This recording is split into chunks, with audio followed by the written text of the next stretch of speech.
Donc ravi d'être présent, comme Antoine vous le disait. Je suis responsable moi de l'activité Industrie 4.0 au sein d'ADI, l'agence de développement et d'innovation de Nouvelle-Aquitaine, et je suis ravi de pouvoir animer cet atelier avec un très beau parterre d'intervenants du côté de la région. Donc on a la chance d'avoir avec nous un collectif, le collectif Pôle Développement économique et environnement.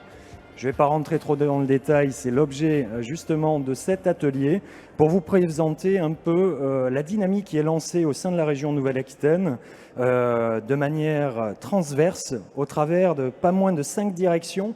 On va avoir les représentants de chacune de ces directions aujourd'hui pour pouvoir vous présenter une dynamique et un outil qui va être mis à la disposition des entreprises pour pouvoir les accompagner sur les thématiques environnementales et plus largement, on va dire, RSE. Je vais me permettre de faire un deuxième test. Je vois plusieurs personnes connectées.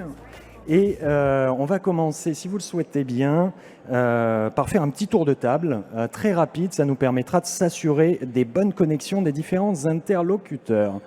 Je vois, est-ce que vous pouvez prendre la parole? Je ne sais pas si vous voyez la même organisation que moi. On va dire honneur à ces dames, si elles le souhaitent bien, pour faire ce petit tour de table. Alice Monnier, donc une des chargées de mission à la région Nouvelle-Aquitaine, à la direction énergie-climat. Donc, une des interlocutrices sur la partie réduction des consommations d'énergie et décarbonisation des industries néo-aquitaines. Super, ravi de vous avoir aujourd'hui sur cet atelier. Oui, bonjour. Est-ce que vous m'entendez? Haut et clair. Très bien. Mathieu, alors moi je suis Mathieu Georgère, je suis à la direction économie sociale et solidaire et innovation sociale de la région. Et donc on intervient dans le parcours entreprise Neoterra pour travailler sur les enjeux d'innovation organisationnelle, de coopération, d'achat socio-responsable et tout ce qui est partenariat entre entreprises ESS et autres entreprises. Super, bien enchanté, ravi de faire votre connaissance. On a un temps qui est relativement limité. Est-ce que, à vous deux, l'exercice est de haut vol, on peut tout de même compter sur vous pour défiler sur la présentation et avancer dans le parcours, et en espérant qu'au gré de l'avancement, on puisse avoir les collègues régions qui réussissent à se connecter. C'est bon pour vous ? Oui, super, on va faire avec, on va dire. Alors, hop, ce que je vous propose, comme on vous le disait en teasing, on est là aujourd'hui pour vous présenter donc le parcours en entreprise Neoterra, comment allier performance économique, sociale et environnementale, comment aborder les transitions, voir loin, penser local, investir autrement. Donc l'idée, et si mes interlocuteurs en sont d'accord, c'est de rentrer un peu dans le détail, vous parler de la genèse de ce parcours entreprise Neoterra et voir dans quel cadre un peu plus global ce dernier s'inscrit. Et je vais laisser donc la parole côté région si vous souhaitez intervenir.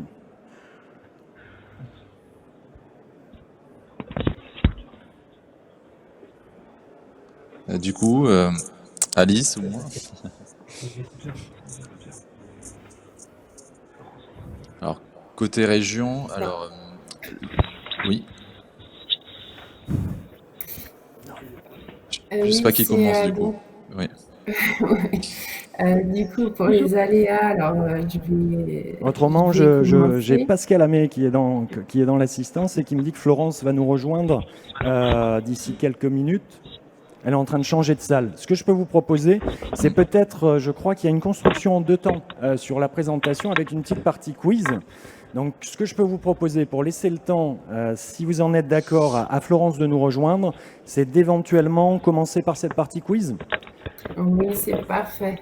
Ouais, ça vous va? Super. Hein, on est agile. Très bien. C'est le but. Donc, je vais vous proposer d'aller directement à notre petite partie quiz qui nous permettra de faire un peu de teasing, d'introduire un peu ce parcours Neoterra pour voir comment ce parcours a été construit et en quoi il consiste. Donc je vais vous laisser côté région pouvoir instaurer ce quiz et je vous propose de me faire votre porte-parole pour pouvoir aller sonder aussi la salle et prendre des tendances par rapport aux réponses aux questions qui sont proposées. Oui, on a souhaité vous proposer donc un quiz pour essayer de mesurer les différents enjeux par rapport aux thématiques qui vont être abordées dans le cadre du parcours Néoterra qui vous sera présenté juste après par Florence. Alors la première question, ça va porter sur la partie énergie et donc avec une interrogation par rapport à la consommation d'énergie. Donc en Nouvelle-Aquitaine, quels usages consomment pour vous le plus d'énergie? Donc on vous a mis les 5 secteurs d'activité. Donc on a le tertiaire, on a le transport de marchandises et déplacement de personnes, on a le résidentiel, l'agriculture, forêt et pêche et l'industrie. Et on vous propose de classer ces différents secteurs du plus consommateur au moins consommateur. Super, je vous remercie. Donc, je vais être vos yeux et vos oreilles.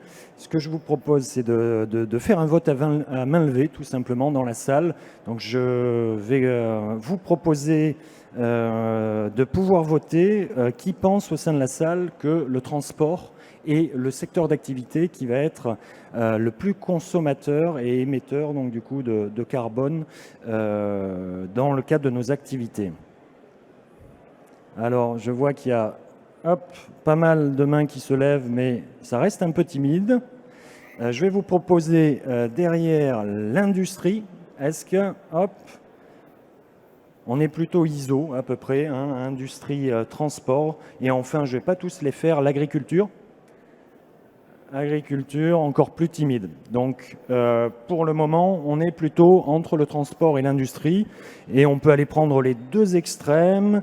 On va dire, qui pense que le résidentiel est le dernier poste. D'accord, on a un peu de mains qui se lèvent. Qui pense que le tertiaire est le dernier poste. On a un peu plus de monde sur le tertiaire. Donc dans les grosses smiles, on est plutôt sur position number one, transport ou industrie, un doute, et plutôt que de traîne, tertiaire et résidentiel, activité résidentielle. Et donc on va vous redonner la parole pour que vous nous donniez la réponse à ce petit quiz.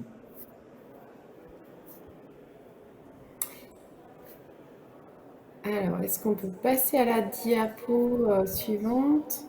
Alors, effectivement, pour ceux qui ont répondu transport, c'est bien le plus consommateur. Ensuite, on va avoir la partie résidentielle. Alors, résidentielle, ça va être la consommation d'énergie au niveau des logements, des particuliers. Ensuite, on aura l'industrie qui sera en troisième position, puis le tertiaire et enfin l'agriculture, la forêt et la pêche. Super. Et on va rentrer un peu plus dans le détail, j'imagine, Voilà. avec la slide suivante. Alors, pourquoi on vous a posé cette question? Alors, il faut savoir que l'énergie est donc la cause de 70% des émissions de gaz à effet de serre. Donc, c'est vrai au niveau régional comme au niveau national. D'où cette question un peu sur les différents secteurs consommateurs d'énergie. Donc, on va passer dans le détail. Donc, au niveau des différents secteurs, alors juste la diapo d'avant, voilà. Les secteurs. Ensuite, voilà, c'est parfait.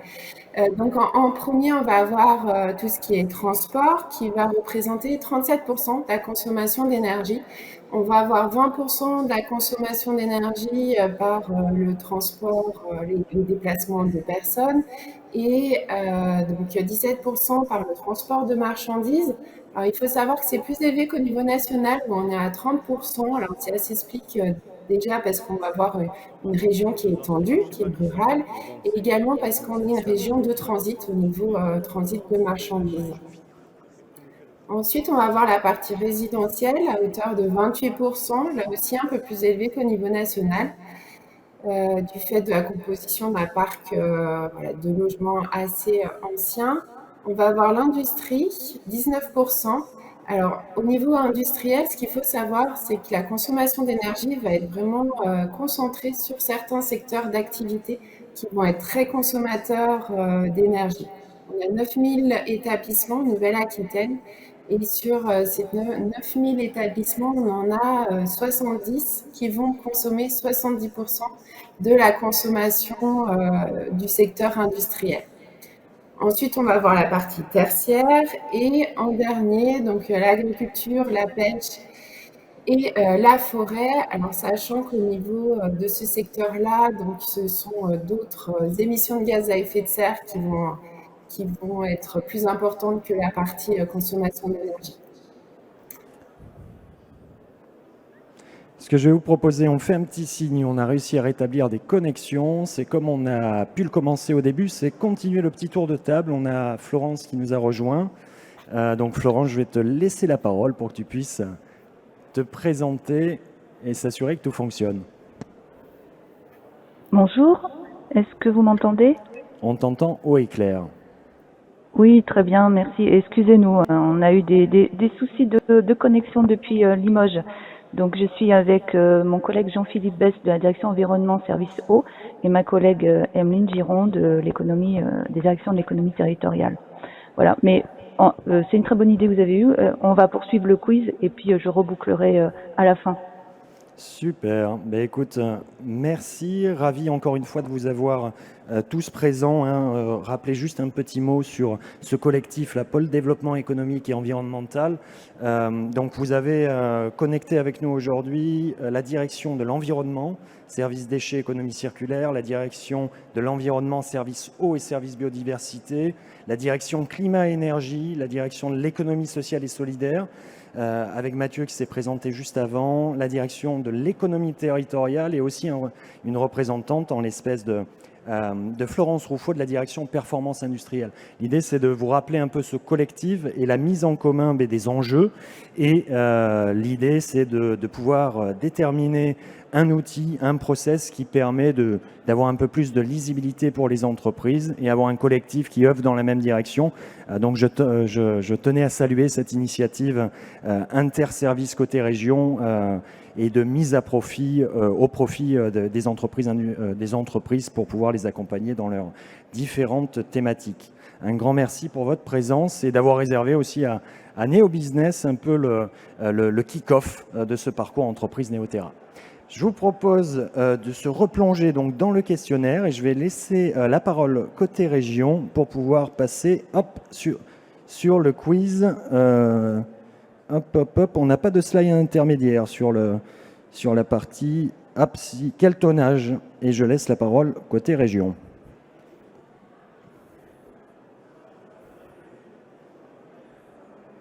Côté région, peut-être que la personne est absente qui devait animer cette slide. Oui, est-ce que vous m'entendez? Oh, et clair, super. Super, merci. Peut-être juste avant de poser la question, si vous pouvez vous présenter, on n'a pas pu tout à l'heure, comme on avait un petit souci de son. Donc Maryse Barrault, chargée de mission économie circulaire à la région Nouvelle-Aquitaine, au service économie circulaire déchets, à la direction environnement. J'attaque le quiz du coup. Super. Merci. Donc, une petite question globale pour entrer dans la matière. Quel tonnage représente les déchets générés par les habitants en un an en région Nouvelle-Aquitaine? Alors, l'idée, de la même manière, je vous propose de faire l'interaction avec la salle et on va faire un vote à main levée. Alors, qui est-ce qui pense que un habitant génère en moyenne un an en région Nouvelle-Aquitaine 85 Titanic, soit 46 000 tonnes. On va faire un vote à main levée. On a une réponse. Vous dire que c'est pas forcément celle qui tient le haut du panier. Mais bon, la qualité de la personne qui lève la main, peut-être peut. On va passer à la deuxième. Donc, 1565 piscines olympiques de 2500 mètres cubes. On a un peu plus de mains, mais ça reste timide. On va voir à la fin aussi du lever de main. Peut-être qu'il y a certaines personnes qui ne souhaiteront pas se positionner. On a une troisième proposition à 13 033 péniches chargées de 300 tonnes. Super. Je vous laisse faire le calcul. Je n'étais pas très bon en calcul mental. Donc, on va dire que c'est plus... Ouais. Allez-y, Toutes ces réponses étaient bonnes. toutes tes réponses étaient bonnes. En gros, que ce soit calculé en nombre de Titanic qui prend l'eau ou en piscine olympique ou en péniche chargée de 300 tonnes, le résultat est le même. Les déchets ménagers y assimilés, donc les déchets des ménages, représentent 3,9 millions de tonnes par an. Donc ça fait 653 kilos par habitant par an. Aux dernières nouvelles en 2020, c'est les données relevées par l'AREC en Nouvelle-Aquitaine. Donc on est en hausse de 2% par rapport à 2010, donc loin de notre objectif qui est de réduire de encore 79 kilos par habitant par an les déchets ménagers et assimilés, si on veut atteindre l'objectif de la loi de la transition écologique, donc moins 10% en 2020. Voilà le chiffre côté déchets ménagers et assimilés. Si on se situe cette fois-ci du côté des déchets des activités économiques, on est dans un volume presque similaire à 3 millions de tonnes de déchets en Nouvelle-Aquitaine, hors déchets agricoles et sylvicoles, qui, si on les agrège ensemble, représenteraient 7,7 millions de tonnes environ. Super.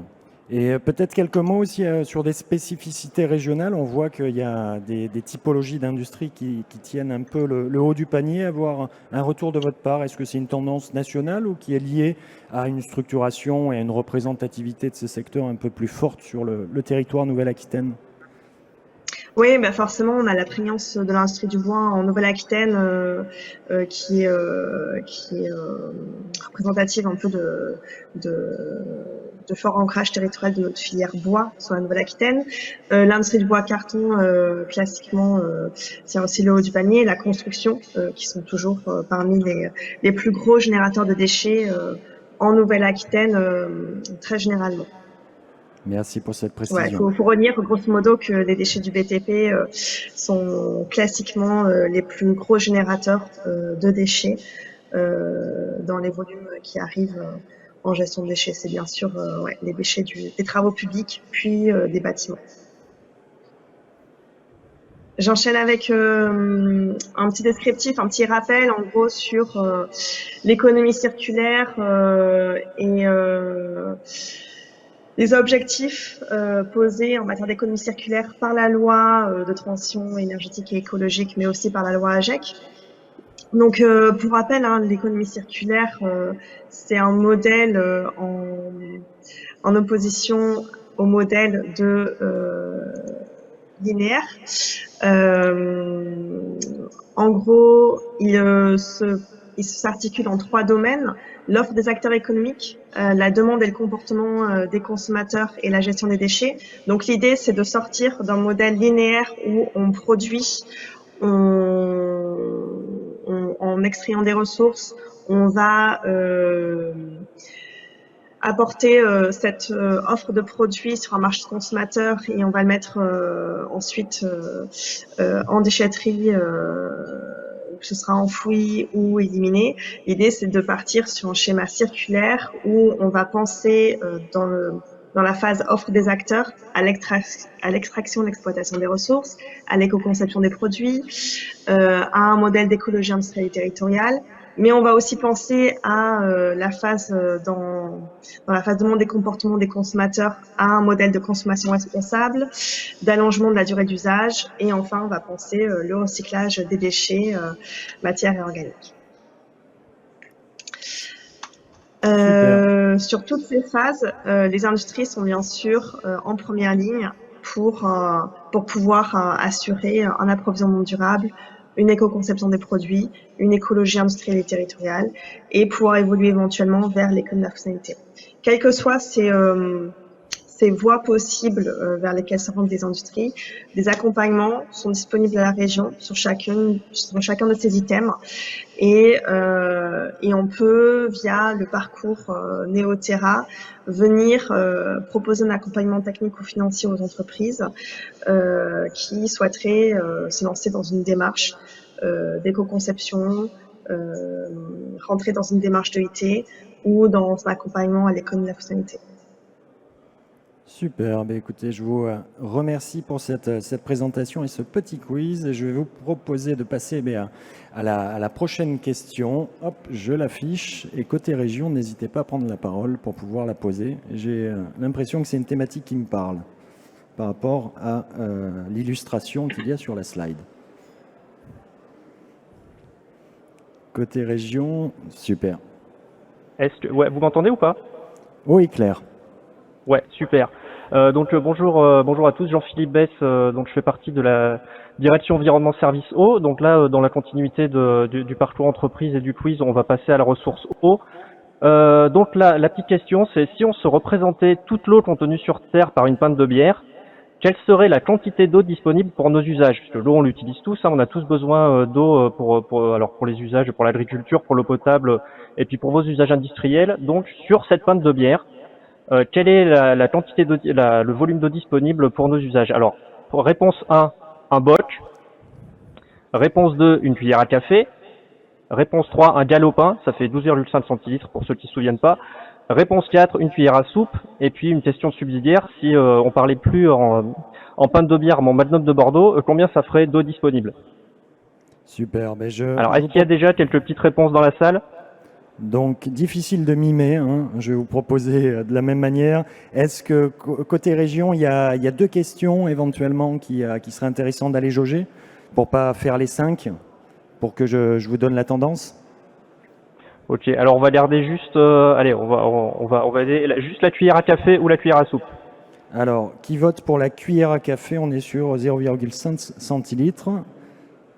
On a quelques mains qui se lèvent. Et cuillère à soupe, la cuillère à soupe remporte le petit sondage. Et j'ai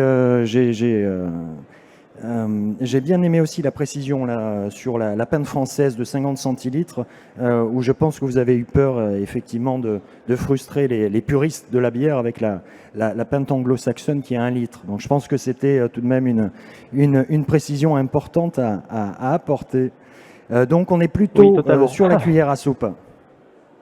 Ok, on a un très bon public dans la salle, c'est la cuillère à soupe. Donc je vous propose de passer à la diapo suivante, s'il vous plaît. Voilà, donc on reprend c'est un petit dessin qui a été fait par l'Office international de l'eau. Alors, si on reprend notre pinte de bière, là, l'eau de la Terre, c'est à peu près 72% de la surface terrestre et c'est 1400 millions de kilomètres cubes. Mais voilà, dans cette eau sur la Terre, on a essentiellement de l'eau salée. Alors, diapo suivante, s'il vous plaît. Voilà, et en fait, on a 97% d'eau sur Terre qui est représentée par de l'eau salée. Donc l'eau douce, c'est une cuillère. Alors, ça serait une cuillère à soupe. Bah, je crois que je me suis trompé, même en vous donnant les réponses. L'eau douce, c'est une cuillère à soupe, mais cette eau douce, elle n'est pas totalement disponible. Parce que la plus grande partie de cette eau douce, elle va être présente sous forme de glace, sous forme d'iceberg, dans les glaciers. Donc en fait, la majeure partie de cette eau qui serait dans notre cuillère à soupe, elle serait présente sous forme de glaçon. Donc en fait, l'eau douce qui est réellement disponible, diapo suivante s'il vous plaît, c'est encore moins, c'est une cuillère à café. Alors en fait, les 2 réponses étaient un peu justes selon la manière dont on les regardait. L'eau douce disponible, hein, celle qui est liquide, ça représente une cuillère à café sur notre pinte. C'est celle qui est dans les nappes souterraines et les eaux de surface. Et alors une petite précision supplémentaire encore, si vous pouvez passer à la diapo suivante. Super, merci. Voilà, l'eau souterraine, effectivement, on la voit pas, mais l'eau qu'on voit, ce qui est dans notre, alors on va dire dans notre imaginaire collectif, l'eau des lacs et l'eau des rivières, par rapport à cette pinte, c'est tout petit. L'eau des lacs, c'est une goutte d'eau, et celle des rivières, des fleuves, qu'on voit partout, c'est une tête d'épingle. Donc c'est une ressource. Voilà, l'eau, c'est vraiment une ressource qui est fragile. Contrairement à ce qu'on pense, contrairement à l'idée qu'on avait encore il y a quelques années, c'est pas une ressource qui est c'est une ressource qui est finie et c'est une ressource qu'il va falloir préserver de plus en plus. Alors, prochaine diapo. Juste pour être sûr de bien comprendre, donc si j'entends bien, on a 2 catégories principales qui est l'eau douce présente sur notre Terre et on a à peu près un rapport de 1:3 entre l'eau douce présente et disponible versus l'eau douce présente mais pas forcément disponible pour un usage immédiat. C'est ça le rapport important. Oui, c'est à peu près ça, ouais. Mais voilà, ce qu'il faut garder en tête, c'est que par rapport à toute l'eau qui est disponible sur Terre, parce qu'aujourd'hui, on pourrait dessaler l'eau de mer, mais c'est beaucoup trop cher, c'est pas faisable. Donc c'est l'eau douce dont on a besoin. et l'eau douce disponible, l'eau liquide, donc pas celle qui est présente sous forme de glace, et cette eau, c'est vraiment des petits volumes. Merci beaucoup. Donc, diapo suivante, s'il vous plaît, pour parler des usages de l'eau. Juste celle d'avant, pardon. Pour parler des usages de l'eau en Nouvelle-Aquitaine. Alors, c'est des chiffres qui datent un petit peu de 2015, mais ils sont encore valables, notamment pour les ordres de grandeur. Donc, on est à peu près à 1,5 milliard de mètres cubes qui sont consommés en Nouvelle-Aquitaine, et vous voyez que l'industrie représente à peu près 12% de ce volume. Alors pourquoi on insiste sur l'eau et aussi sur d'autres ressources? Pourquoi on insiste sur l'eau? Parce qu'aujourd'hui, si vous regardez la carte de droite, on a à peu près les 3/4 du territoire qui ont des équilibres quantitatifs, c'est-à-dire que on a un déséquilibre entre les besoins et les usages. On n'a plus tout à fait assez d'eau pour pouvoir subvenir à tous les usages. Donc c'est pour ça qu'il faut préserver cette ressource. C'est pour ça que c'est important pour les entreprises, pour pérenniser leur activité, de prendre ça en compte. Et c'est aussi pour ça, mais Florence reviendra dessus tout à l'heure, qu'on a des dispositifs à la région pour accompagner aussi sur ces économies d'eau. Super, merci beaucoup. Je vous propose de passer au quiz suivant et pas hésiter, la personne qui souhaite poser la question là, à l'assemblée qu'on a à côté Néo Business en physique, à donner une petite méthode pour la réponse si je fais passer le micro ou si on fait un vote à main levée. Ok, alors du coup c'est encore moi qui vais présenter, parce que mon collègue Olivier Brosseau de la biodiversité n'était pas disponible aujourd'hui. Alors je vais poser la question et puis je vais donner un petit indice pour aller plus vite. Donc c'est pourquoi les entreprises, pourquoi vous avez intérêt à préserver la biodiversité? Alors réponse 1, pour sécuriser vos approvisionnements. Réponse 2, pour innover en s'inspirant du vivant. Réponse 3, pour dire la biodiversité, toute la biodiversité, rien que la biodiversité. Ou 4, pour se doter d'avantages concurrentiels, fidéliser vos collaborateurs et partenaires. Alors, il n'y a qu'une seule mauvaise réponse. Je pense que c'est pas trop dur, mais bon, voilà.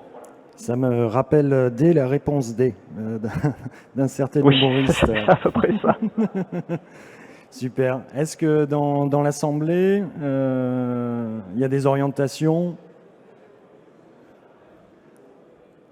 Non, il n'y a pas tellement de réactions côté salle.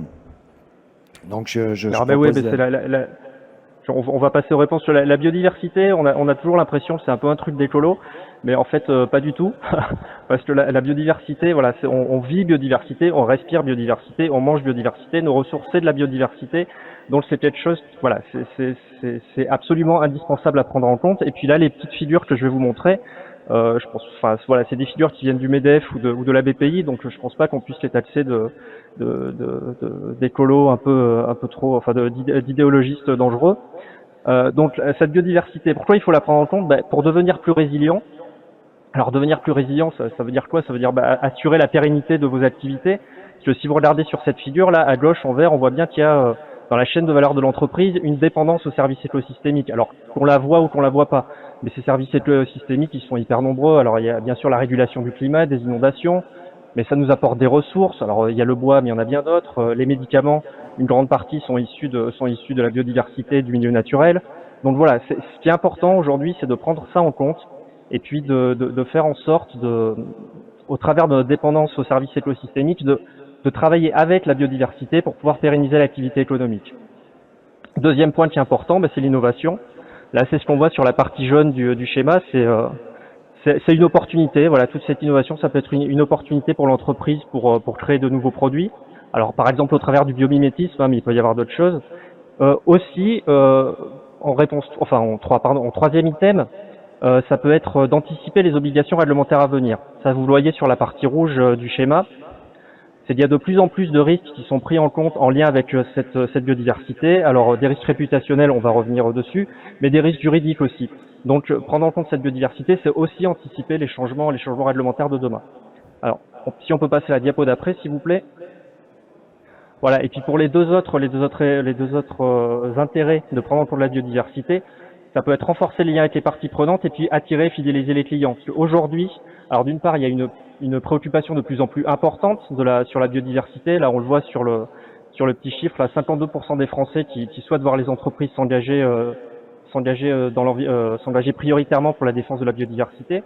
Donc ça peut permettre de renforcer les liens, de fidéliser les clients, mais aussi les partenaires financiers. Là, le document, alors vous avez toutes les références, Là, le document que vous voyez, c'est un document de la Banque de France, voilà, qui fait le lien entre perte de biodiversité et stabilité financière.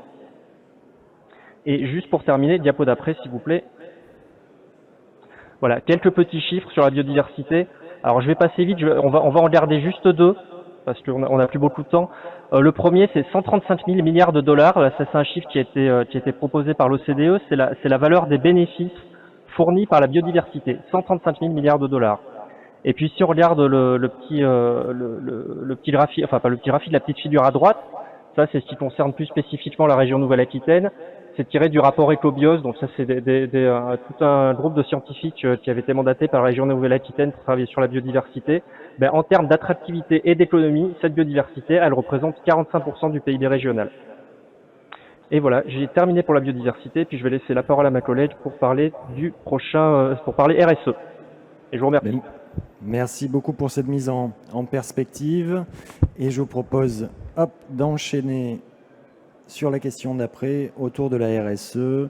Et je ne pense pas que vous ayez pu vous présenter, donc je vais vous proposer de commencer par ça. Bonjour à tous. Super. Donc, dernière question du quiz sur la thématique de la RSE. Est-ce que juste en amont, vous pourriez vous présenter très rapidement? Oui. Donc moi c'est Émeline Giron, je travaille à la région au sein de la direction de l'économie territoriale où j'ai en charge notamment le développement des TPE, les très petites entreprises. Super, je vous remercie. Donc dernière question du quiz. Pour vous dirigeants d'entreprise, que représente la RSE, la responsabilité sociétale des entreprises? Alors est-ce que c'est quelque chose que vous faites tous les jours sans l'appeler RSE? Je vais vous proposer de lever la main peut-être en même temps que les différentes propositions sont proposées. Donc, numéro 1, est-ce qu'il y a des mains qui se lèvent? Il y en a quelques-unes. Merci. Si vous pouvez passer à la question 2. Est-ce que c'est une contrainte réglementaire? Contrainte réglementaire, est-ce qu'il y a des mains qui se lèvent? Non, c'est pas vu comme une contrainte réglementaire. Est-ce que c'est un levier d'attractivité qui permet de recruter et de fidéliser vos collaborateurs? Là, j'ai pas mal de mains qui commencent à se lever, oui, tout à fait, là. Ou enfin, dernière proposition, une démarche qui donne du sens, connecte l'économique, le social et l'environnemental. Et là, je pense qu'on est entrée plat dessert. On a toutes les mains de l'Assemblée qui se lèvent.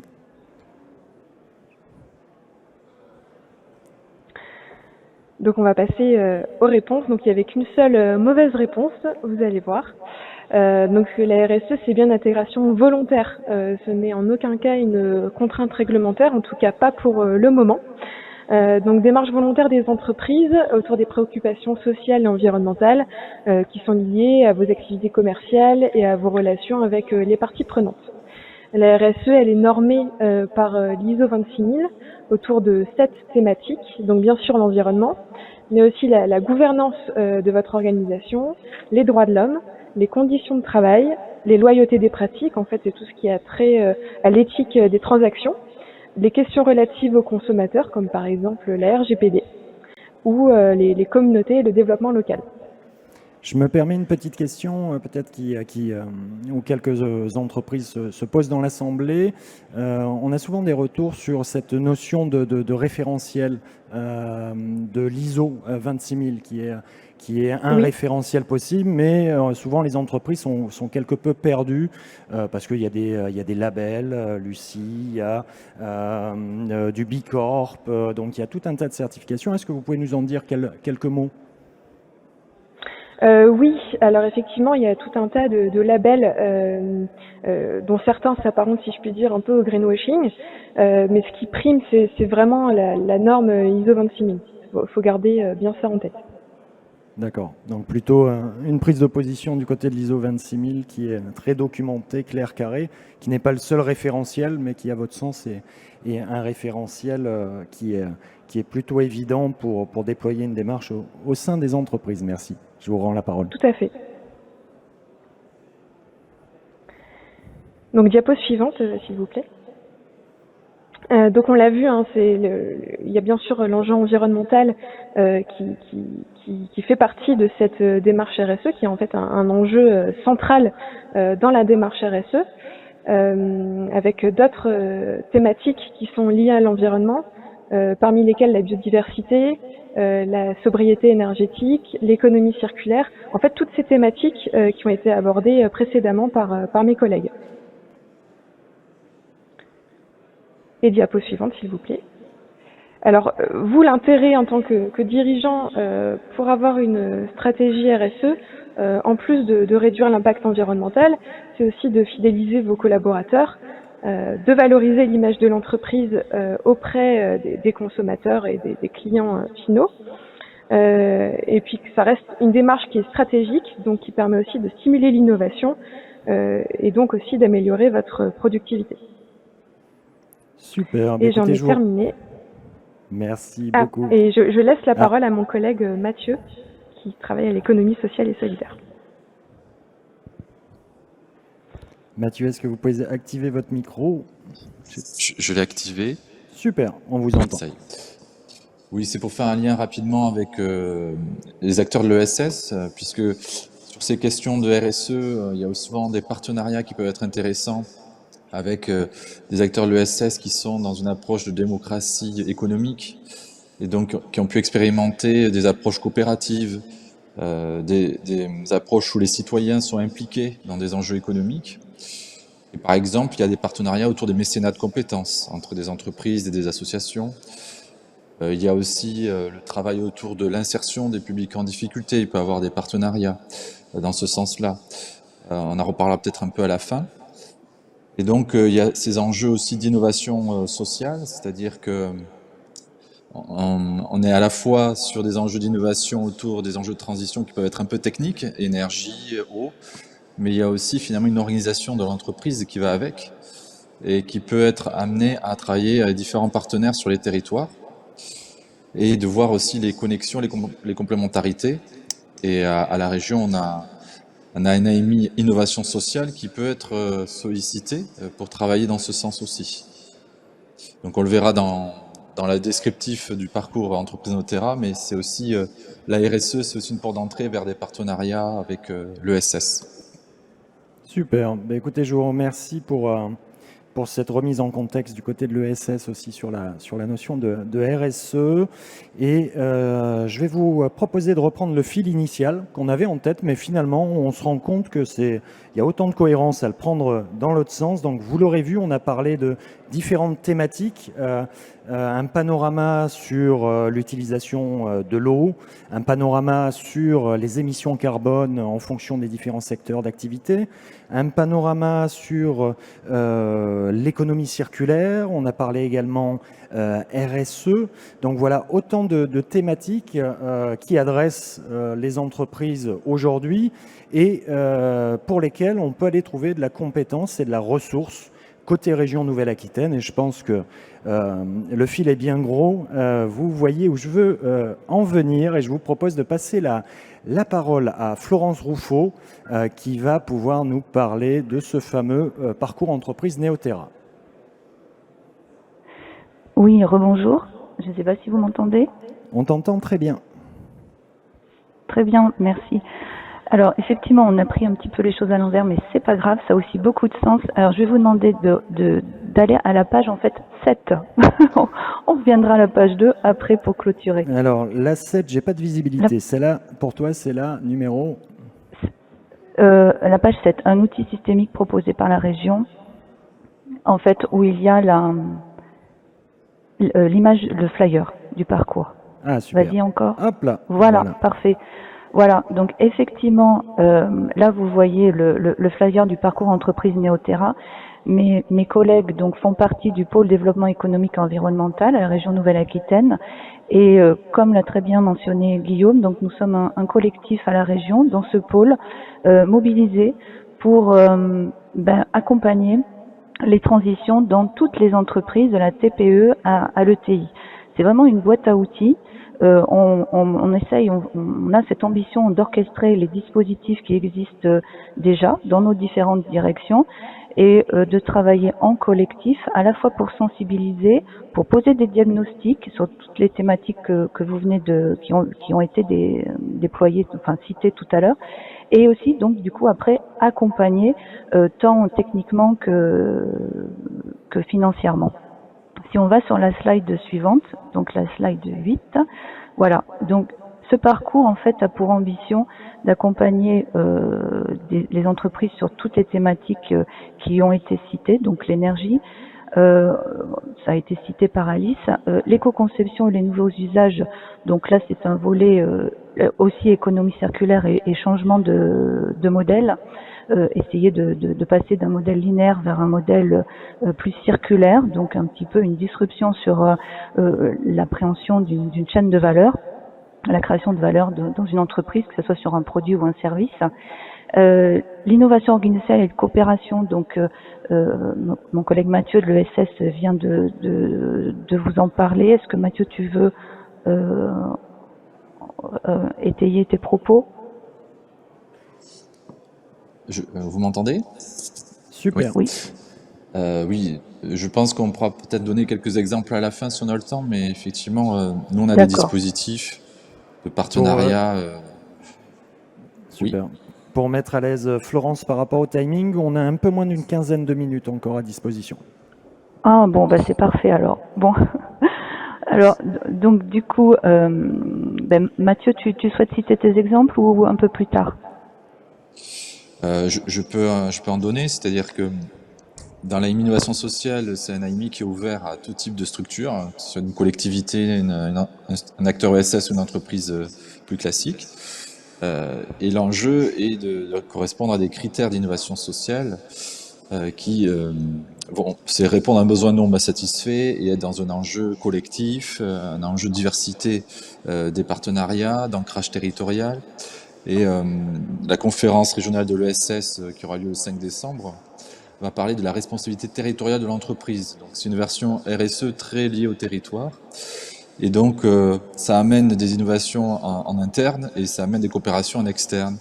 Et donc, on a par exemple des exemples de travail sur la gestion des déchets ou par exemple des meubles d'entreprises qui peuvent être récupérés par des ressourceries, des gestions des biodéchets qui peuvent travailler des collectes avec des structures ESS.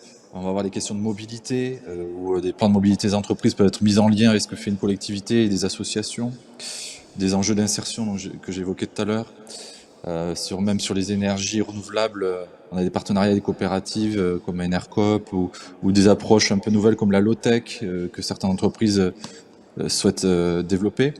Donc voilà, on peut avoir pas mal de partenariats et l'idée c'est justement, je fais le lien rapide avec les achats sociaux responsables pour gagner du temps qui est le dernier point. C'est aussi ces partenariats-là où l'impact aussi des politiques d'achat des entreprises sur l'économie locale, sur des enjeux aussi socio-économiques et pas qu'économiques, environnementaux. Et c'est ce travail-là aussi un peu de cartographie des partenariats possibles sur un territoire qui peut être intéressant de développer. Et à travers ce parcours, c'est peut-être aller de plus en plus vers cela, cette approche territoriale de l'économie et ses enjeux de façon assez globaux. Voilà, exactement. Merci Mathieu pour cette vision systémique des choses. Donc je reprends le fil. Vous avez été présenté aussi la thématique et l'enjeu sur l'eau, sur la préservation de la biodiversité, parce que sans biodiversité, il n'y a pas d'économie. Ça vous a été clairement mentionné. Le numérique responsable aussi, c'est une démarche qui rentre dans l'économie circulaire, qui rentre aussi dans les achats sociaux responsables. Et Emeline, ma collègue d'Emeline, a clôturé par la RSE. Et en fait, la RSE, c'est le point de départ. Effectivement, il faut que l'entreprise, il est préférable que le dirigeant inclue la RSE dans sa stratégie de développement. Donc, nous ambitionnons dans ce parcours de sensibiliser sur la RSE pour les chefs d'entreprise qui ne seraient pas sensibilisés et d'accompagner les chefs d'entreprise, là aussi, à être dans des démarches d'innovation organisationnelle et de relations partenariales avec leurs parties prenantes pour accélérer leur démarche de transition avec les grandes valeurs de la RSE sur tous ces aspects. L'idée, donc, c'est bien d'accompagner les entreprises d'abord en prenant connaissance de leurs problématiques et de leurs besoins à un instant T, mais de les accompagner par étapes pour changer leur modèle. Voilà, donc il y aura une prise de contact peut-être dédiée sur une thématique, et après le collectif que nous sommes se mobilisera pour accompagner de manière systémique l'entreprise. Super. Et peut-être pour s'assurer que le Alors, message... Ouais, Florence? oui, vas-y Ouais, pour Guillaume. s'assurer que le message est bien passé et pour ma bonne compréhension aussi, l'idée, si je dis pas de bêtises, c'est on a une feuille de route Néoterra et on a éventuellement au travers du parcours entreprise Néoterra un outil qui permet déjà de faire vivre, de mettre en musique cette feuille de route régionale qui a vocation bien évidemment à se déployer. Et ce que je remarque, tout d'abord du fait de la présence de 5 directions côté région qui participent à la construction d'un parcours commun. Chacune de ces directions a pu présenter les enjeux majeurs qui adressaient les entreprises qu'ils accompagnaient. Malgré tout, je me mets à la place d'un chef d'entreprise. Il y a donc énormément d'interlocuteurs, il y a énormément de dispositifs et on a, comme sur d'autres thématiques, un problème de lisibilité et également de visibilité des dispositifs mobilisables. Et donc là, l'idée et le message principal, c'est pour les entreprises qui nous écoutent, c'est si vous avez une thématique qui adresse l'une des thématiques qui est listée sous vos yeux sur la slide, c'est de ne pas hésiter à vous rapprocher du collectif donc d'entreprises Néoterra et de vous laisser guider. L'idée, c'est que toute la partie d'ingénierie d'accompagnement, de sourcing de compétences, de qui est compétent, pas compétent, ce travail soit fait par le collectif pour que le dirigeant ou le collaborateur de l'entreprise se laisse guider et porter par les dispositifs à mobiliser, les programmes à mobiliser, les intervenants à mobiliser. Donc c'est vraiment un rôle de facilitateur. Il y a beaucoup de choses qui existent. C'est de trouver un collectif où l'entreprise vient et se laisse porter. Est-ce que j'ai bien résumé, Florence? Très bien, c'est parfait, tu as 10 sur 10, c'est exactement ça. Merci beaucoup.